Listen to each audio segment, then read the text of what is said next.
All right, we are here. We are here. We are here. We made it through another week of distance learning, distance teaching, and distance parenting. This is the monthly check-in for parents and educators, the World Wide Web. I think we forget what WWW really stands for. It stands for World Wide Web. And we have been thrust into the World Wide Web, which is spider webs and all kind of webs. Distance learning, distance teaching, and distance parenting. And also, I have a colleague here, a fellow educational leader, which is who can weigh in on leading in this context. And so I am Principal Vita McCoy. I'm an educator. I'm an educational leader and strategist. And I had to become a strategist, right, in this context. I am here as a member of the Education Development Committee of the wonderful Faith-Based Advisory Board, a vision of our county executive, Angela Ossobrooks, to use members of the faith community who have such a direct access and relationship to so many parents, community partners, students through their faith-based organizations, their churches, community organizations as such, and to bridge the gap between that and what's going on in the county executive's office, and for this committee on the education forefront. We are led by the wonderful Pastor Charles McNeil and Dr. Nakia Wright. And so they are here. They've given us this wonderful opportunity and platform.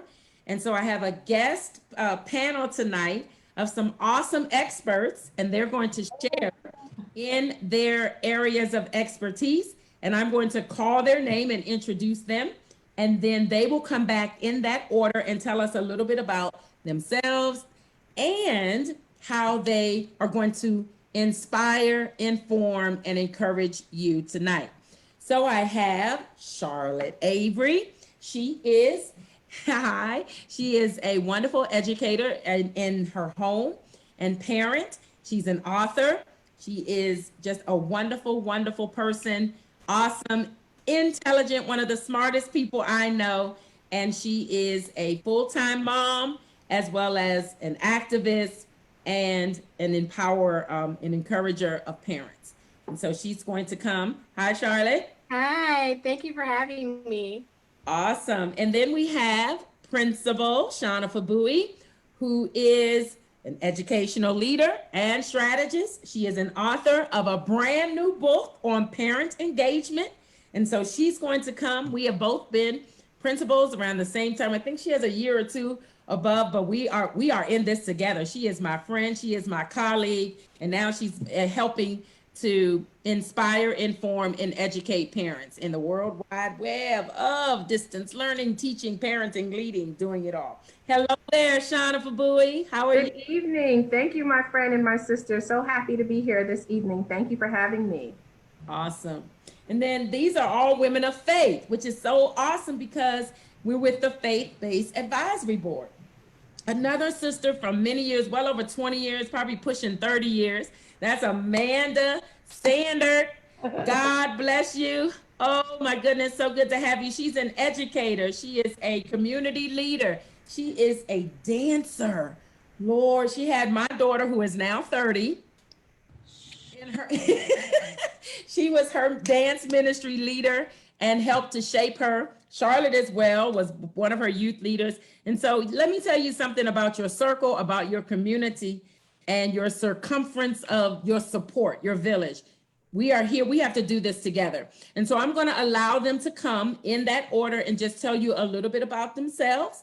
And then we will get into any questions that you may have. I'm going to go out to Facebook while they're doing that, getting to any questions that you may have, and then we will wrap it up for tonight. We'll tell you about this monthly check-in. We'll tell you what the Education Development Committee is doing in the name of the Faith-Based Advisory Board, Pastor Charles McNeil, Dr. Nakia Wright, and our wonderful County Executive Angela Brooks, and I'm so proud that I also work for that diva, that bright woman, Dr. Monica Golson, who's the CEO of Prince George's County Public Schools.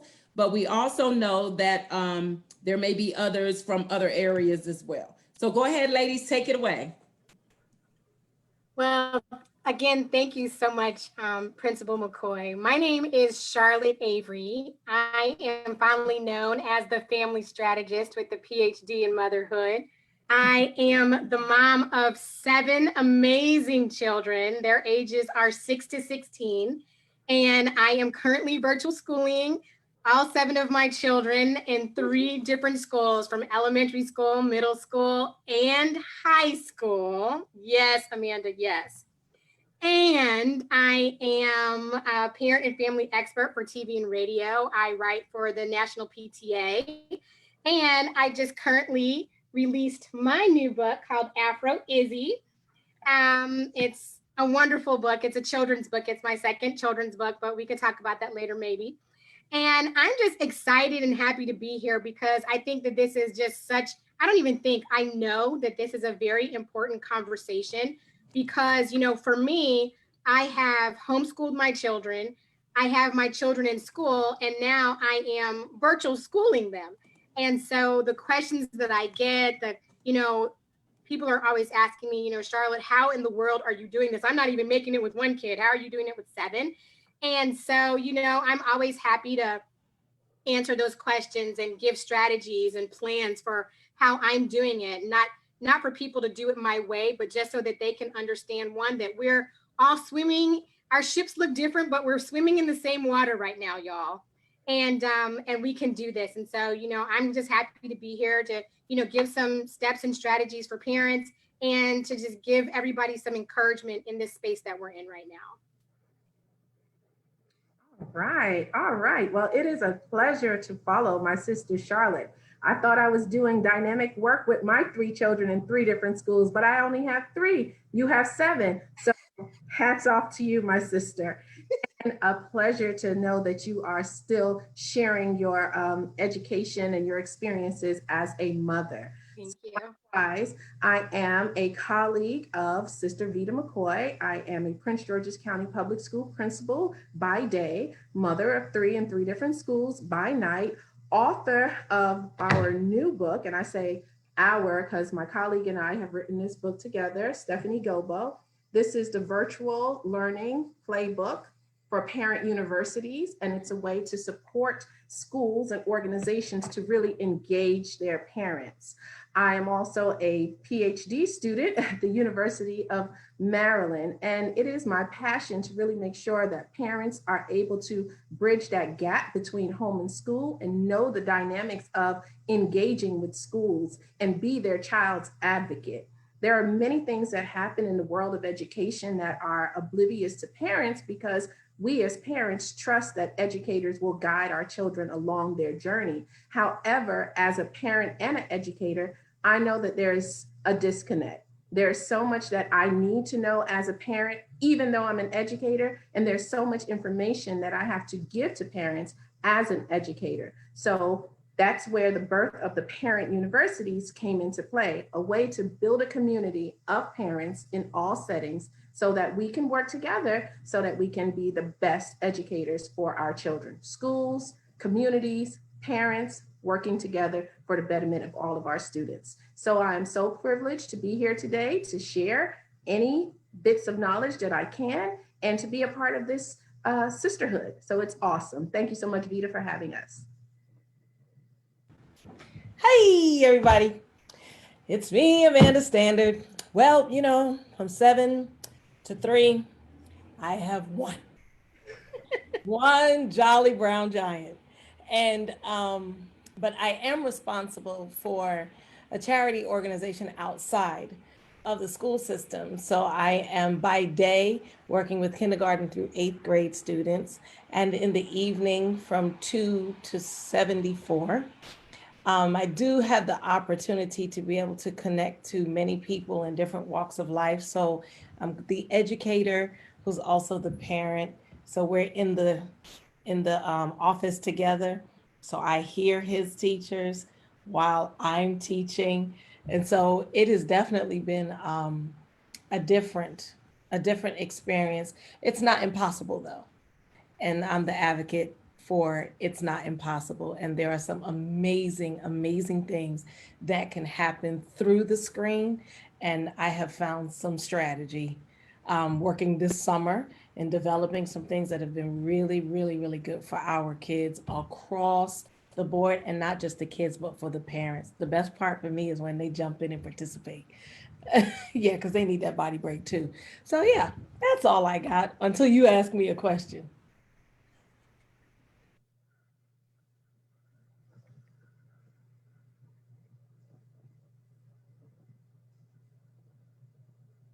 You're muted, Vita.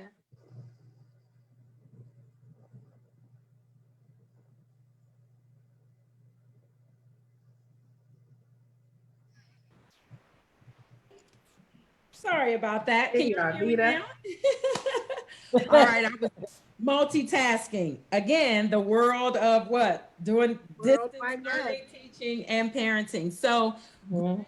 great input tonight. And I am just so excited about what I will do is give you the opportunity.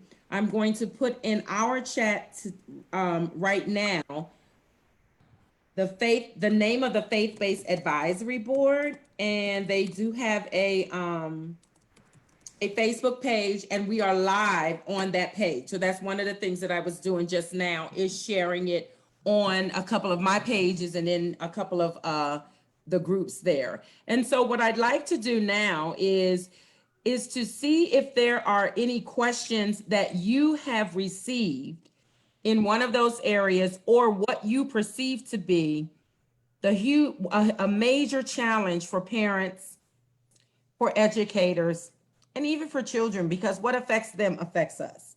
And so we'll just go in the same order. And if you could all share just one thing that you've noticed, a question that you've received, or something that you've noticed to be a challenge in this context, and then give some inspiration, information, and encouragement behind that.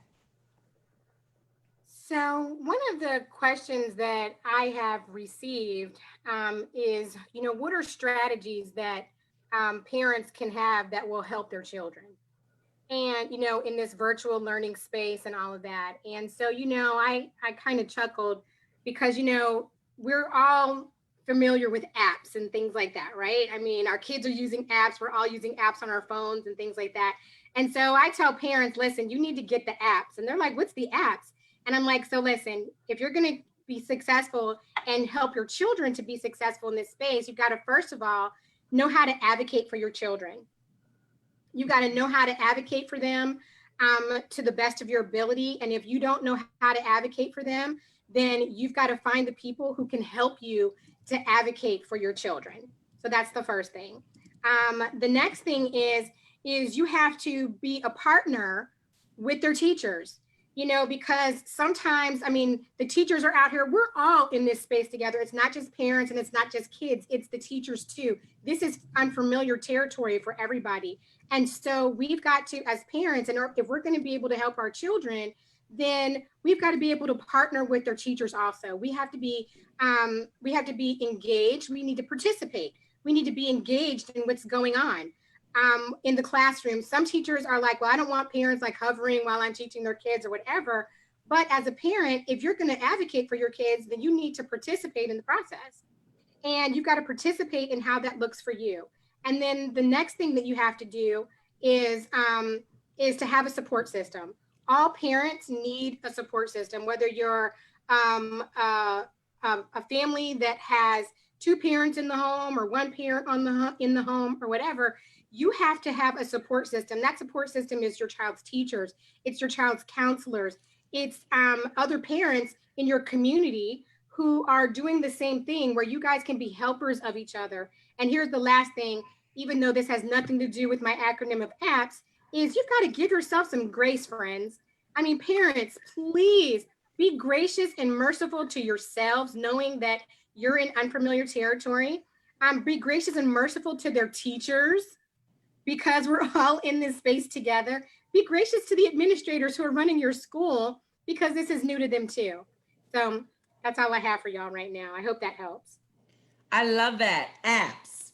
And I like that you chose the word advocate and not adversary. I think sometimes we come from such a place of nervousness and anxiety sometimes that we go on the charge. This isn't right, and make fix it, and then it raises the levels of stress and all of that. But if you partner with us and if you participate, then I do not know of any one of my colleagues, and I'm speaking as a leader now, who wouldn't want to do any and everything that they could to have our children be successful and to support our parents in that process. So thank you for that. And that was a response to the question, how can I keep my children engaged? And I shared this with my parents just a little earlier tonight. You use the acronym apps for a context assistance, but I'm telling you, those apps, once we master those apps, Flipgrid and Kahoot and all of those things,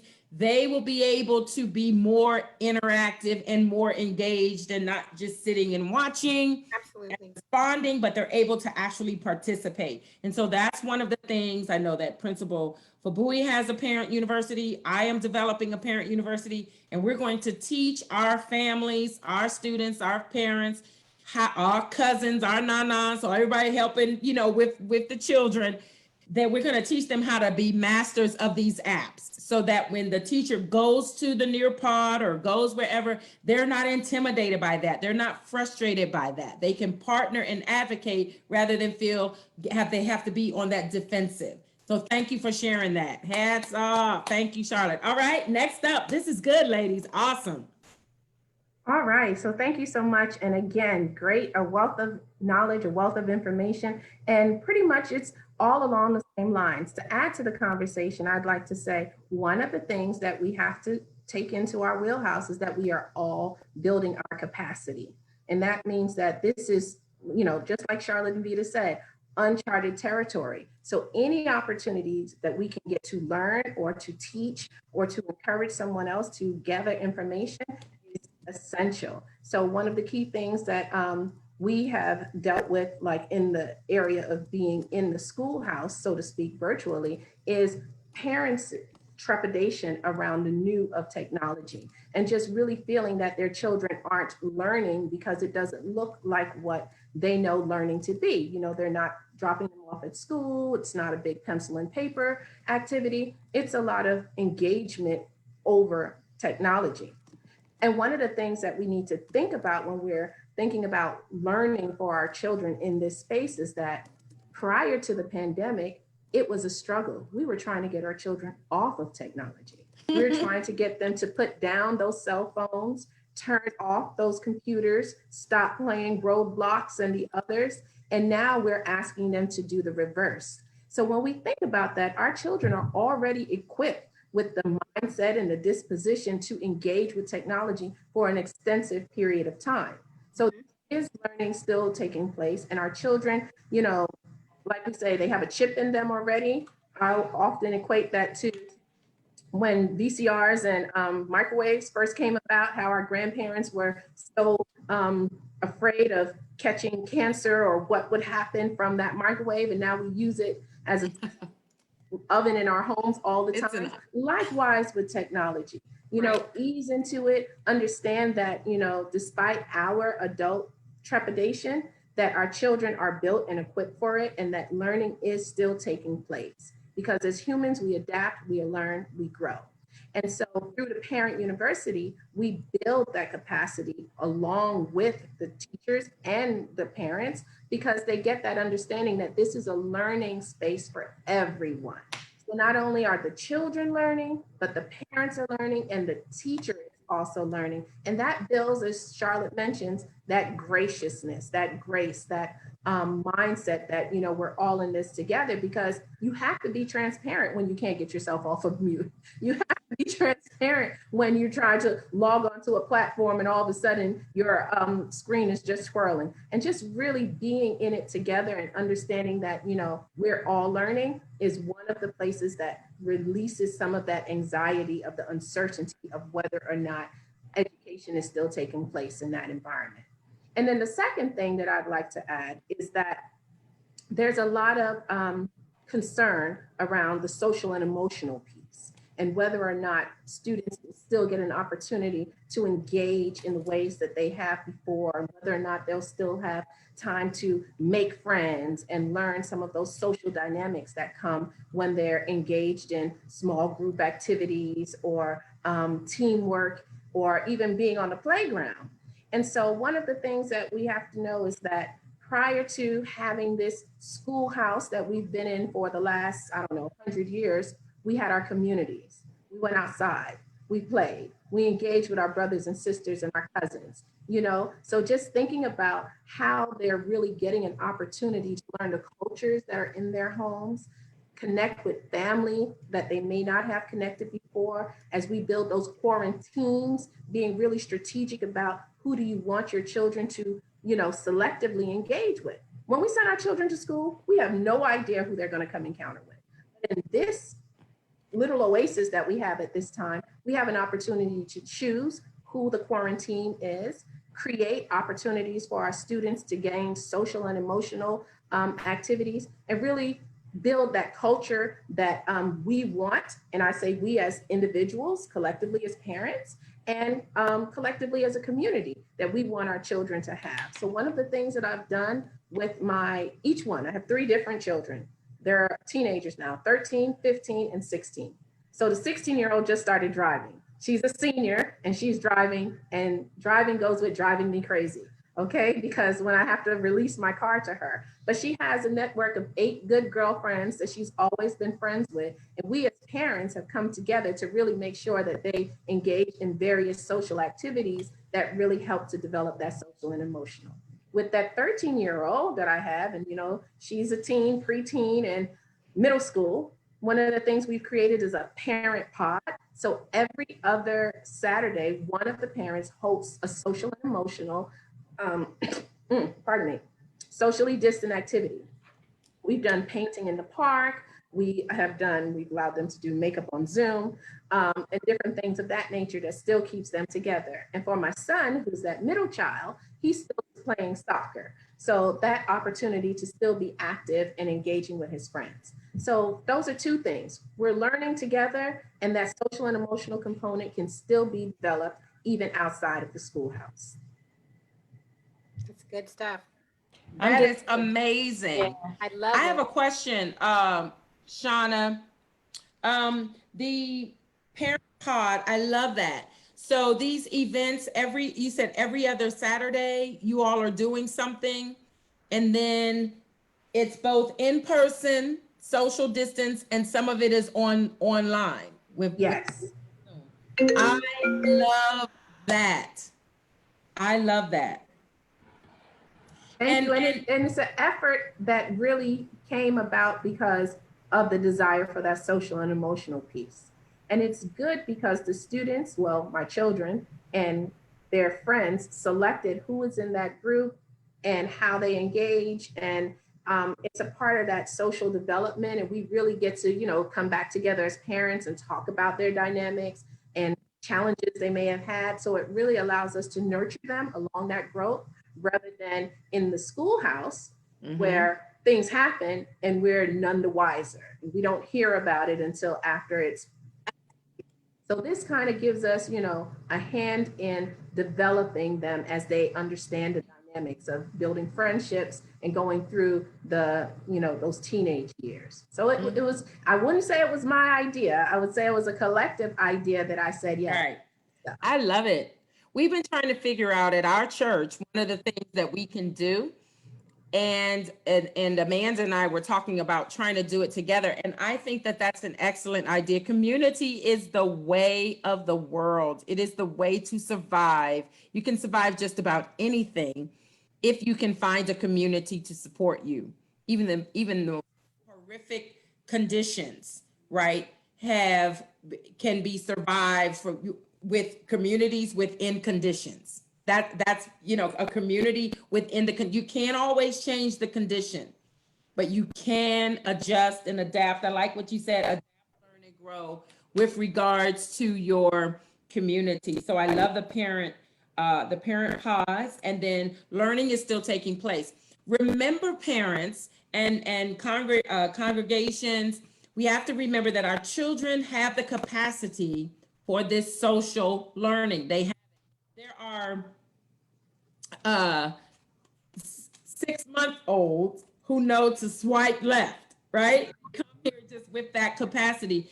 The human race adapts. We adapt and we pass on these adaptations or to generations, and they learn. They learn in the womb. They learn what is the norm, what is societal norms. In the same way that we aid in everything else that works in society to make these well-adjusted citizens, we now have to include learning virtually.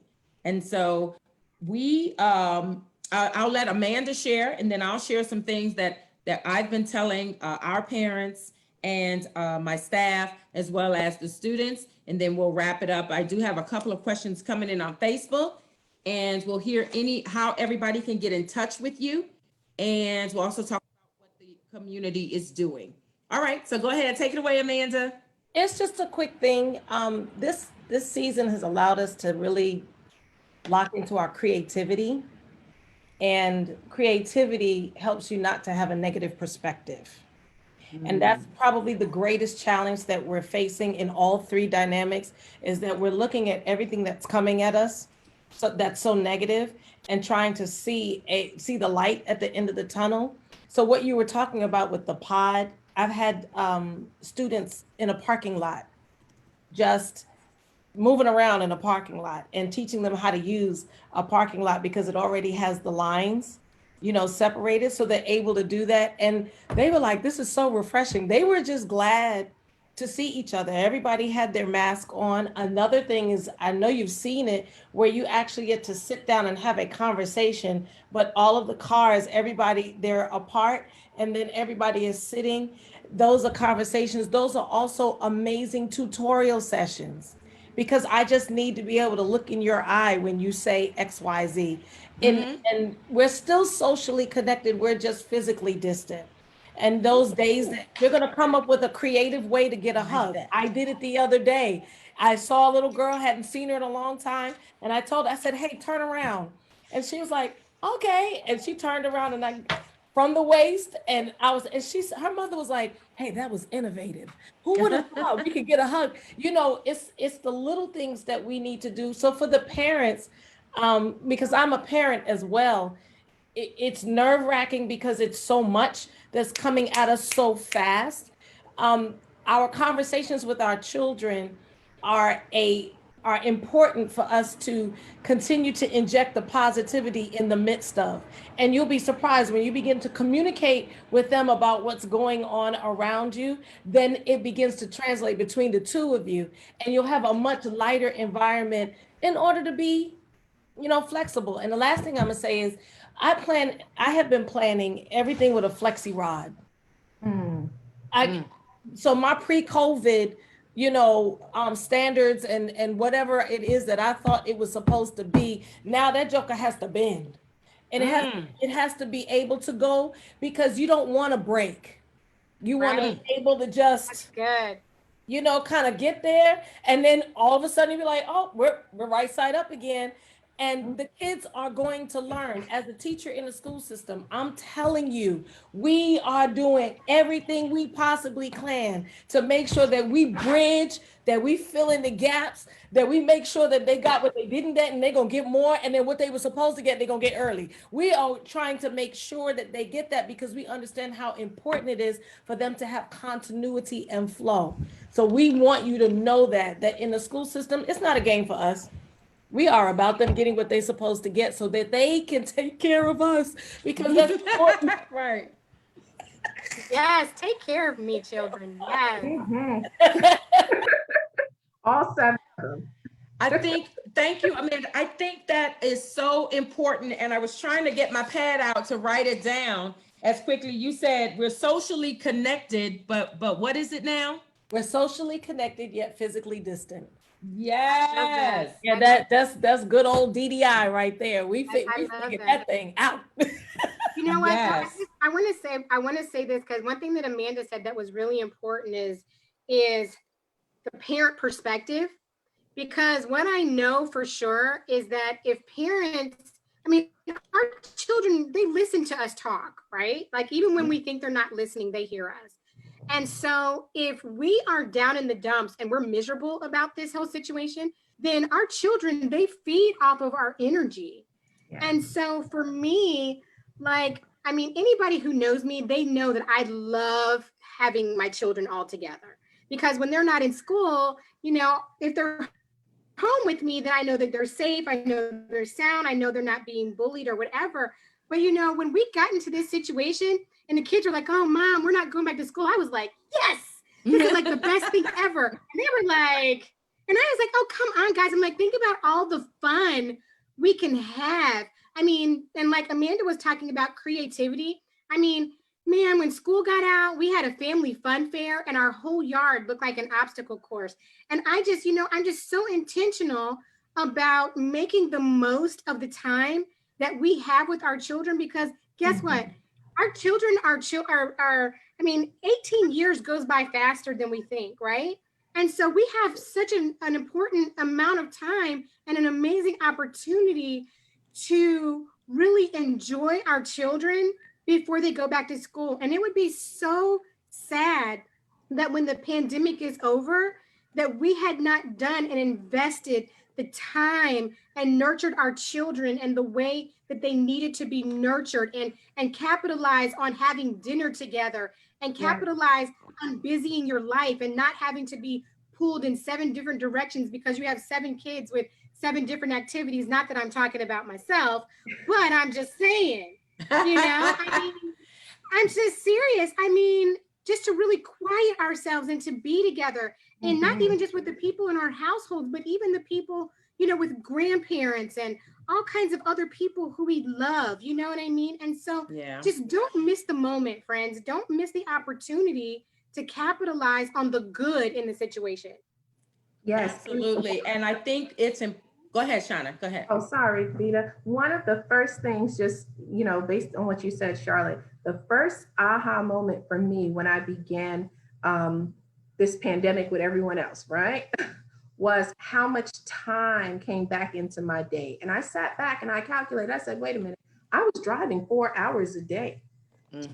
Taking my kids, you know, trying to be super mom and, you know, 45 minutes to work and 25 minutes to soccer practice and here to volleyball practice and there. It was 4 hours a day, 4 hours of time that I could be spending in many different ways, not to mention the prepping and so forth to get dressed to leave the home and then the recovery when you return. And just understanding that, you know, during that time, when I showed up for my children, I was mommy. So they saw mommy. But the first aha came, well, the second aha after the time was they didn't know mommy in any other capacity except for when I showed up for them. With the pandemic and the virtual at-homeness, they were like, oh, mommy has friends. Mommy has a job. They didn't know mommy had male friends and female friends. All they knew was mommy was friends with their parents' friends because they only saw me when I showed mommy. They didn't see the full range of, you know, who I was and the fact that, you know, there's multi-dynamic, multi-layers to who I am to them as mom. And so just getting to know me was really powerful. And, you know, for a moment it jarred them. They were like, you laugh? You know, what are you wearing? Who's that you're on the phone with? You know, and I was like, look, mommy's a whole person. And so it really brought us closer because I got to share aspects of who I am with them that I don't think I would have had that opportunity prior to them coming of an age to where what I'm doing in my life meets what they're doing in their life. And so amazing. That was one of the blessings, having and really getting to know, letting my children get to know me. Yeah. And I think we have to remember that things slowed down for a reason.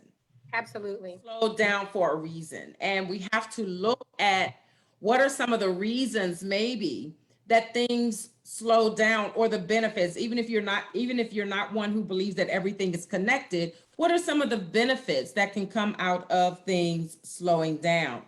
And so as I prepared my staff, and now as I lead the work with my community, my stakeholders, my parents and families, we came from the vantage point that our dreams would be bigger than our fears. And so I say that to educators, I say it to parents, I say it to faith-based leaders who we ourselves are trying to figure out a whole nother level and spectrum of life in this context. Your dreams must be bigger than your fears. Shauna, you'll recognize this from our leadership training days. We have to lean into our discomfort. And Yes. when you reach a point of resistance, you have to say to yourself, what is the fear behind this discomfort? And how can I turn that fear into energy to help me realize my dream? Because educators, we're dreamers. Every child that sits in front of us, we have a dream for that child. And that's what connects us to parents, because every parent has a dream for a child. Some of us have to wake up from those dreams and realize that they have their own minds and dreams, but we dream big dreams for our kids. And as faith-based leaders, we dream big for our communities. We want to empower the next generation. That's why we're active socially and economically, and on every level we try to impact the lives of our members and those in our faith-based community. So just remember that your dreams must be bigger than your fears, and you have to lean into your discomfort and discover the fear, do the deep dive, do the revert, whatever it is, and say, what am I really afraid of? Why am I uncomfortable right now? Yes. Why am I uncomfortable with a whole lot going on or all of that? Why am I uncomfortable? And the final thing was, I borrow from Denzel Washington, who has a speech where he says, fall forward, fail forward. There's no such thing as failure if you're always learning. If you turn every obstacle, every hiccup into a lesson and you move forward, that's amazing, and you'll be able to survive the world wide web of distance learning, distance teaching, and distance parenting in this context. And so thank you, my guest panelists. I want you to tell us how people can get in touch with you and how you're helping. In particular, I know you did it at the beginning, but we have quite a few people watching us on Facebook, and I have a lot of educators who are also parents. And so we're going to be here on a monthly basis, just trying to provide encouragement. There's a newsletter coming out from the Education Development Committee. It's resources. It's not new information. It's here's what's out there. Here's the help that is here for you. So go ahead and tell us how, tell our listeners, viewers, how they can get in touch with you, how you're here to help, and what you have to offer. Go ahead and do that one more time for us. So again, my name is Charlotte Avery, and people can connect with me on Facebook and Instagram at being Charlotte Avery, and on LinkedIn at Charlotte E. Avery. And if people need to send me messages or anything, they can send me a message at info@beingcharlotteavery.com. Again, that's info@beingcharlotteavery.com. All right. Thank you so much. And my name is Shauna Fabui. And what I didn't mention earlier is that I am the co-founder of the Academic Chariot. So that's academic spelled like academic, and chariot as in the chariot that carries us to our destination. So I'm the co-founder of the Academic Chariot, and we work to help schools and organizations drive their family engagement. So it's a focus outside of the schoolhouse to really help build out the full idea of building parents' capacity to support their children in any environment where the child is engaged. So that's academicchariot@gmail.com, or you can always find me on Facebook at Shauna on Facebook, but there's a Academic Chariot Facebook group as well. So Shauna Fabui, Google me, or you can check out the book. I'm so proud. This is my first book, the Virtual Learning Parent University Playbook. And this book does provide guidance on how to be an engaged parent and for organizations to engage their parents. So Academic Chariot, vita@gmail.com, or get in contact with Vita and she knows where to find me. We're neighbors, our schools up the street from each other. So it's a So pleasure is to that be Chariot here. with one T or two? One T, Academic Chariot Yeah, at gmail.com. at And gmail.com. you are Shauna. I was trying to figure out, why can't I find Shauna on Facebook? That's Yeah, Shauna. So this whole my initial take on social media, I wanted to be incognito. I didn't want the whole we world, have to be, don't we? and then the pandemic hit and all of a sudden I became public. So yes, Uh-huh. Shauna on Facebook, or Academic Chariot on Facebook as well. Great.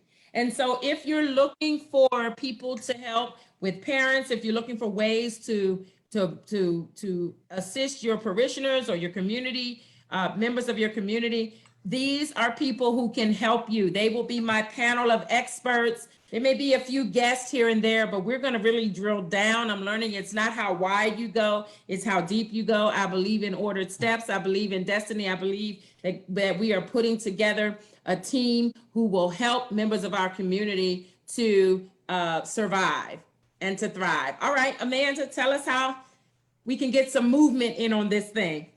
Oh, we definitely use that. I am currently serving as an arts integration specialist as well. And that's one of the things that I think is beneficial for us to be able to hit our content areas through an artistic lens. Locks in everything because they embody it.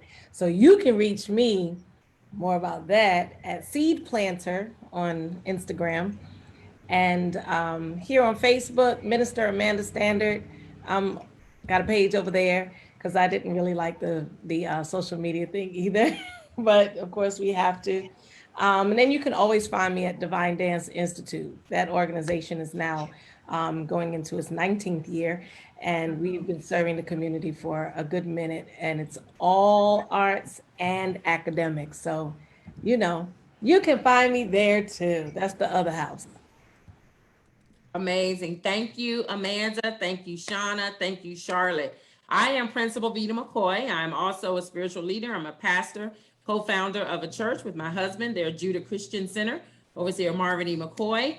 And my only place of employment educationally has been Prince George's County Public Schools. And so I've only worked, only worked there. And everything I know they've taught me, and it's one of the most how can I say, supportive places to be. So I am very grateful to the Prince George's County Faith-Based Advisory Board to let us know, to give us this platform. I started Project Acceleration to help parents and families navigate their child's academic career from the cradle from cradle to college. Shauna, you remember that? Yes. This doctoral cohort colleagues. And so if you need assistance as a parent, mainly I was brick and mortar. That concept came from brick and mortar as to how to advocate, which phone calls to make, which emails to send, how to get through the various offices, how to help, how to find the help that is there. A lot of people do not know just how magnificent public education can be if you the system. And so that's what Project Acceleration is all about. And I'm all over social media. I am Vita McCoy. And the Faith-Based Advisory Board, they have an email, a Faith-Based Advisory Board. Let me just pull it up so that you can email them and get on their mailing list. It's pgfbab@gmail.com. pgfbab@gmail.com. And if you get on the mailing list, you will be able to get the Education Development Committee newsletter, which will premiere within the next week or so. So thank you for being here.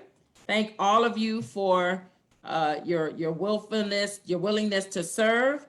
And we're going to sign off if you don't have any other, I don't see any other questions that have come in. Yes. All right. So thank you. Thank you for being here, and we'll see you soon. Have a great Friday tomorrow. Yes. Thank you so Thank you much for having again, Vita. us. Thank It's a you so much. pleasure. Thank you so much. Thank you so much. All right. Have a good night. Good night.